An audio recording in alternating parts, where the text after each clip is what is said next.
Sandali. Sige. Okay. Good afternoon po. Ako po si Sylvia Asuncion. Dumudulog po ako sa Damayan. Ng Bulasi. Barangay Bulasi. Ng Barangay Bulasi, San Fabian. San Fabian.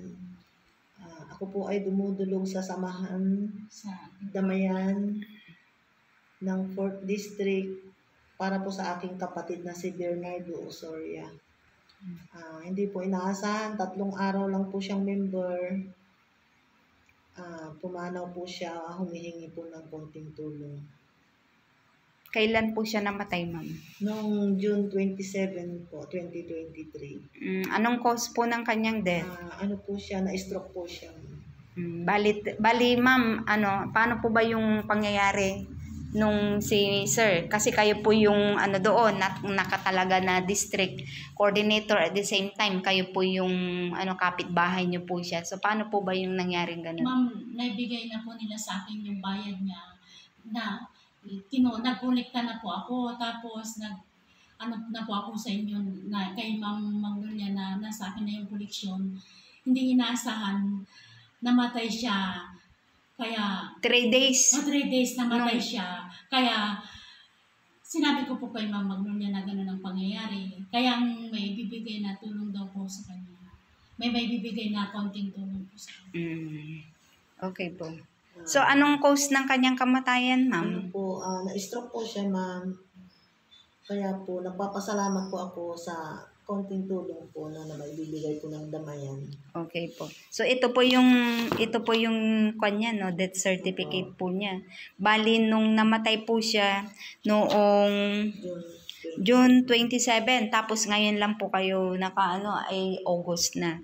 So, na-delay po, So, yung district po natin, ang may tutulong po natin kay Sir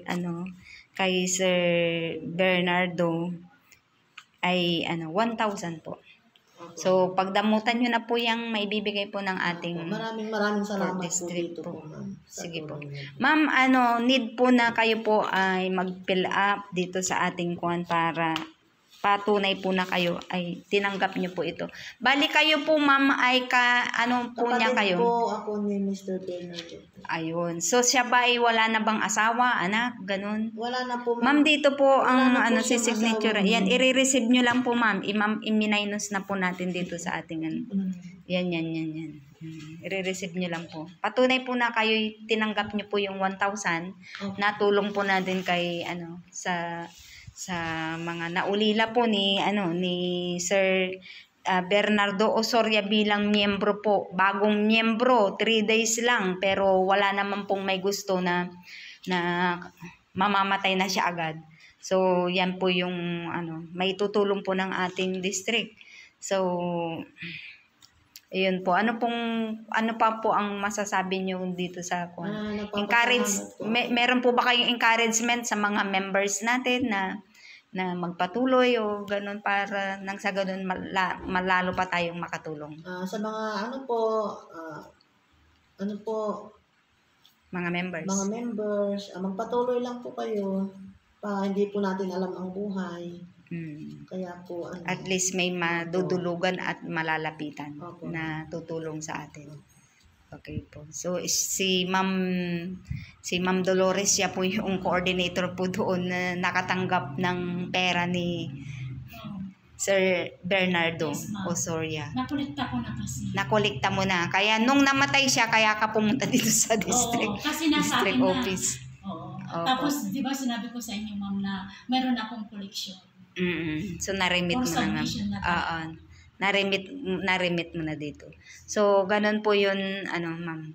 So, sige po, kuwan po tayo. Itong August 24, may bayanihan po tayo, ma'am. Mag-attend po kayo doon.